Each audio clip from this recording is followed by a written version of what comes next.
Imbis na inaaway natin ng China, magkaroon na lang tayo ng joint exploration sa kanila, sa West Philippine Sea. Bakit hindi na lang, sabihin natin sa China, bakit hindi na lang tayo mag-usap para sa profit?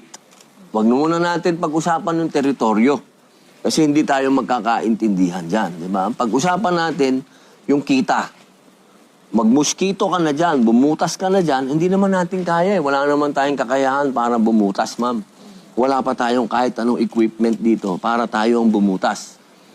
Ang China, sigurado, meron yan. E di tsaka tayo maghati. Kung ano ba gusto ng China, dahil ikaw ang namuhunan, o di kung gusto mo, 60 sa'yo, 40 sa amin. Basta pagkakitaan na natin siya. Huwag tayong masyadong maging matigas. Kung ang kumakalam naman na yung mga sikmura,